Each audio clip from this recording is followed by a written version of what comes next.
हर खबर पर होगी आपकी पकड़। डाउनलोड कीजिए एबीपी लाइव ऐप। तो एबीपी न्यूज पर आप लगातार सबसे बड़ी और सबसे सटीक कवरेज देख रहे हैं इस पूरे सुशांत सिंह राजपूत की मौत के मामले के। अब एक और एक्सक्लूसिव रिपोर्ट आज आपके सामने हम लोग लेकर हाजिर हुए हैं। बात कर रहा हूं मैं सिद्धार्थ पिठानी की, वो सिद्धार्थ पिठानी जिसने सबसे पहले सुशांत सिंह राजपूत का शव देखा था। आज उसका वो एक्सक्लूसिव बयान सुनाएंगे जो उसने जांच एजेंसियों को दिया है। देखिए, सुशांत की मौत को लेकर जो सच सिद्धार्थ पिठानी ने जांच एजेंसियों को बताया है, उसमें दरअसल कई तार ऐसे हैं जो शक पैदा कर रहे हैं। अब सिलसिलेवार ढंग से आपको सिद्धार्थ पिठानी का वो पूरा बयान दिखाते हैं जो उसने जांच एजेंसी को दिया है। सिद्धार्थ पिठानी ये वो शख्स है जिन्होंने सबसे पहले बंद कमरे में सुशांत की डेड बॉडी देखी। सिद्धार्थ शुरू से ही सवालों के घेरे में है, इसीलिए जांच एजेंसियों के सामने उनकी कही बात खास मायने रखती है। सिद्धार्थ ने सुशांत के पैसे, रिश्ते, बीमारी, उनके सपने से लेकर रिया पर कई चौंकाने वाले खुलासे किए। अप्रैल 2019 की एक घटना का हवाला देते हुए सिद्धार्थ ने कहा, जॉस्टल होटल में रहने के दौरान एक दिन मैं, सुशांत, आयुष शर्मा, आकांक्षा की बहन, उसकी दोस्त, सुशांत की बहन प्रियंका, उनके पति सिद्धार्थ, रिया की दोस्त, कुक केशव और दूसरे दो लोग पावना लेक के फार्म हाउस पर पार्टी मनाने गए। यहाँ 3-4 दिन रहकर हम वापस लौटे। फार्म हाउस पर रिया और सुशांत की बहन प्रियंका के बीच झगड़ा हुआ। उस समय सुशांत ने रिया का साथ दिया, जिससे नाराज होकर मुंबई आने के 2-3 दिन बाद प्रियंका और उनके पति सुशांत का घर छोड़कर चले गए। फिर सुशांत ने मुझे और आयुष को उनके घर रहने के लिए कहा। वहाँ रहते समय मुझे पता चला कि सुशांत की बहन प्रियंका नौकरों से ठीक से बर्ताव नहीं करती थी। इस वजह से अब्बास और दीपेश सावंत नौकरी छोड़कर चले गए थे। वहाँ रहते समय मैं सुशांत का दिया वीडियो एडिटिंग और दूसरा काम करता था। हम कुछ दिन बांद्रा के घर तो कुछ दिन लोनावला के फार्म हाउस पर जाकर काम करते थे। सिद्धार्थ ने ये बताया कि रिया और सुशांत की बहन प्रियंका में झगड़ा हुआ और उसके बाद रिश्ते बिगड़ते चले गए। लेकिन झगड़ा किस चीज को लेकर हुआ, ये अभी तक साफ नहीं है। अब आगे सुनिए सिद्धार्थ ने सुशांत और रिया के रिश्ते को लेकर क्या कहा। जून 2019 में मैं, सुशांत, रिया, आकांक्षा, आनंदी, आयुष और आयुष का दोस्त हिमांशु लद्दाख गए। इसके बाद सुशांत ने आकांक्षा की जगह आनंदी को अपना सेलिब्रिटी मैनेजर बनाया। लद्दाख से आने के बाद सुशांत को घर पर ठीक नहीं लग रहा था। इस वजह से वो मुंबई के ही वाटरस्टोन रिजॉर्ट में रिया के साथ रहने लगे। सुशांत ने इस क्लब की मेंबरशिप ले रखी थी। वो दोनों वहाँ स्विमिंग, टेनिस, बैडमिंटन और जिम किया करते थे। सुशांत हमारे साथ उनके पावना लेक के फार्म हाउस पर ज्यादा समय बिताने लगे थे। इस तरह सुशांत हम पर भी बहुत खर्च किया करते थे। इस दौरान सुशांत ने टाइटन और बाटा जैसे ऐड किए थे। काम के समय सुशांत के साथ मैं, बॉडीगार्ड साहिल और मैनेजर रहा करते थे। जून तक तो सब ठीक था, लेकिन 2019 के अगस्त आते आते सुशांत बदलने लगे थे। ये दावा किया है सिद्धार्थ पिठानी ने। अपने बयान में सिद्धार्थ ने कहा, अगस्त और सितंबर 2019 के दौरान सुशांत का काम पर से ध्यान हटने लगा था। वो ज्यादा समय अपनी दोस्त रिया के साथ बिताने लगे थे। वो अपने ड्रीम प्रोजेक्ट 150 ड्रीम से भी दूर जाने लगे। वो अक्सर वाटरस्टोन रिजॉर्ट में रहने लगे। इसी दौरान रिया और सुशांत ने अपने यूरोप ड्रीम प्रोजेक्ट के लिए स्विट्जरलैंड, फ्रांस और दूसरे देशों में घूमने का प्लान बनाया। इस टूर के लिए सुशांत ने किसी और को साथ नहीं ले जाने का निर्णय लिया, जिससे नाराज होकर आयुष वापस जॉस्टल होटल में रहने चला गया। कुछ दिनों बाद मैं भी आयुष के पास रहने चला गया। अब तक ये जानकारी सामने थी कि शुरू से ही सिद्धार्थ पिठानी सुशांत के साथ ही रहते थे। लेकिन सिद्धार्थ के बयान में एक चौंकाने वाली बात सामने आई। इसी बीच मेरे पिता ने मुझे फोन कर बताया कि बिजनेस नहीं चलने की वजह से घर चलाना मुश्किल हो गया है। मेरे पिता ने मुझसे पैसे मांगे।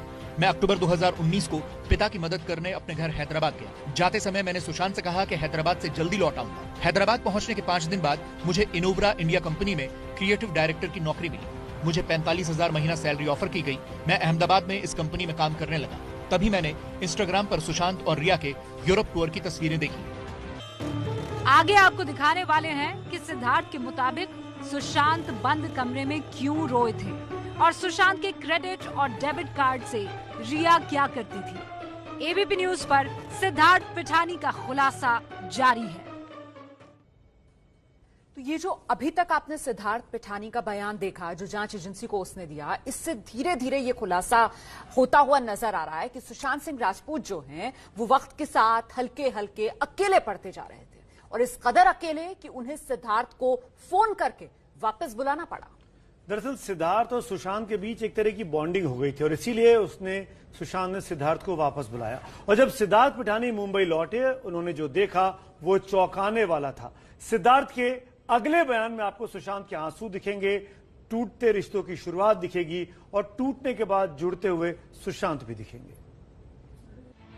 2019 खत्म हुआ, 2020 शुरू हुआ। जून 2020 में सुशांत दुनिया छोड़कर चले गए, लेकिन इन 5 महीनों में क्या क्या हुआ? वक्त है जनवरी 2020 का। आप सिद्धार्थ पिठानी की जुबानी 2020 जनवरी की कहानी सुनिए। जनवरी 2020 में मुझे सुशांत का फिर फोन आया। सुशांत ने मुझे बताया कि वो एक्टिंग छोड़कर दोबारा ड्रीम 150 प्रोजेक्ट पर काम शुरू करने वाले हैं। मैंने सुशांत से अपने घर के हालात और नौकरी करने की वजह बताई। सुशांत ने कहा कि वो मुझे काम करने के लिए सैलरी देंगे। साथ ही सुशांत ने मुझे बताया कि उनकी हालत फिलहाल ठीक नहीं है, उन्हें मेरे साथ की जरूरत है। मैं फौरन अहमदाबाद से मुंबई सुशांत के घर पहुंचा। जब मैं सुशांत के बेडरूम में पहुंचा तो सुशांत मुझसे गले लगकर रोने लगे। रोते रोते उन्होंने बताया कि वो एक्टिंग छोड़कर घर का सब कुछ बेचकर पावना के फार्म पर रहने वाले हैं। सुशांत ने बताया कि अब महीने के घर खर्च का बजट केवल 30,000 में पूरा करना है। सुशांत ने आगे कहा कि वो पावना के फार्म हाउस में खेती करने वाले हैं। सवाल है कि सुशांत क्यों रो रहे थे? वो एक्टिंग छोड़ खेती क्यों करना चाहते थे? 5 लाख महीने घर का किराया देने वाले सुशांत सिर्फ 30,000 महीने में घर क्यों चलाना चाहते थे? इसका खुलासा होना बाकी है। सिद्धार्थ के बयानों में अभी रिया को लेकर खुलासा होना बाकी था। अभी तक आप जानते होंगे कि रिया ने 8 जून को सुशांत का घर छोड़ा था, लेकिन ये पूरा सच नहीं है। रिया जनवरी में भी सुशांत को अकेला छोड़कर जा चुकी थी। सिद्धार्थ पिठानी ने अपने बयान में बताया, सुशांत ने मुझे उनके बेडरूम के पास वाले कमरे में रहने के लिए कहा और ये भी बताया कि 3 दिनों में दीपेश भी मेरे साथ रहने के लिए आने वाला है। मैंने सुशांत से रिया के बारे में पूछा तो सुशांत ने रोते रोते मुझे बताया कि मुझे सब छोड़कर चले गए। इस पर मैंने सुशांत के साथ रहकर उनका ख्याल रखने की बात कहकर उन्हें शांत किया। मैंने सुशांत के हाउस मैनेजर मिरांडा से रिया के बारे में पूछताछ की तो मिरांडा ने बताया कि रिया सुशांत के कार्ड से बहुत सी शॉपिंग करती थी। मुझे घर का सामान बेचने के लिए कहा। हाउस मैनेजर मिरांडा और श्रुति मोदी ये दोनों सुशांत के घर पर सुबह 10 बजे आकर शाम 6 बजे वापस जाते। 2 दिन बाद दीपेश भी सुशांत के घर पर रहने आ गए। कुछ दिन बाद रिया वापस सुशांत के घर लौटी। इस समय रिया ने मुझसे कहा कि अब से मैं, वो और दीपेश मिलकर सुशांत का ख्याल रखेंगे।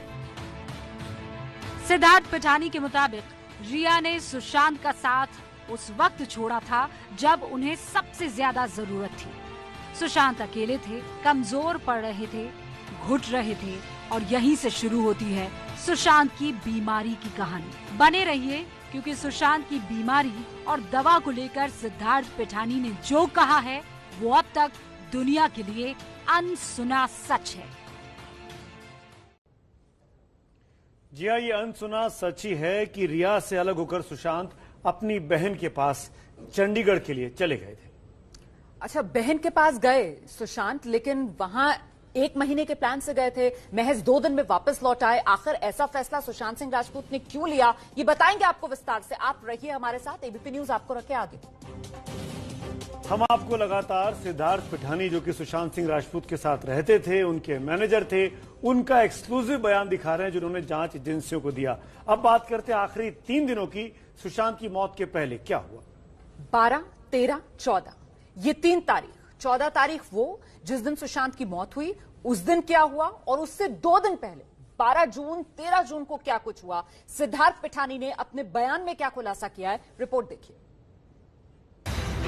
12 जून को मीतू दीदी को अपनी बेटी याद आने से वो वापस अपने घर चली गई। उनके लिए गाड़ी का बंदोबस्त किया गया। 13 जून को बिल भरने में मैंने सुशांत की मदद की।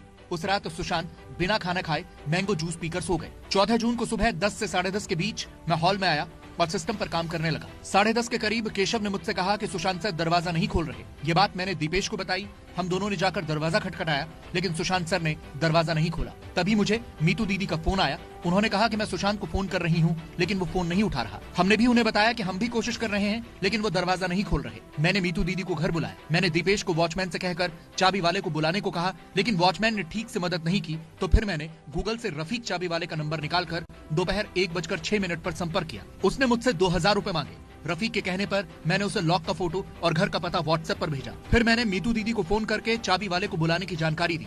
उन्होंने मुझे जल्द घर पहुंचने की बात कही। दोपहर 1:20 पर रफीक अपने एक साथी के साथ पहुंचा। उसने लॉक देखकर चाबी नहीं बन पाने की बात कही तो मैंने उसे लॉक तोड़ने के लिए कहा। रफीक ने कुछ मिनटों में लॉक तोड़ा। मैंने उसे 2000 रुपए देकर जाने के लिए कहा। इसके बाद मैं और दीपेश सुशांत के कमरे में गए। कमरे में अंधेरा था। दीपेश ने कमरे की लाइट जलाई तो हमने सुशांत को हरे रंग के कपड़े से पंखे पर लटका हुआ पाया। सुशांत के पैर बेड के बगल में थे और चेहरा खिड़की की तरफ था। तभी मैंने ये बात मीतू दीदी को बताई। फिर मैंने अपने फोन से 108 पर कॉल करके घटना की जानकारी दी। इसके तुरंत बाद मुझे चंडीगढ़ से नीतू दीदी का कॉल आया।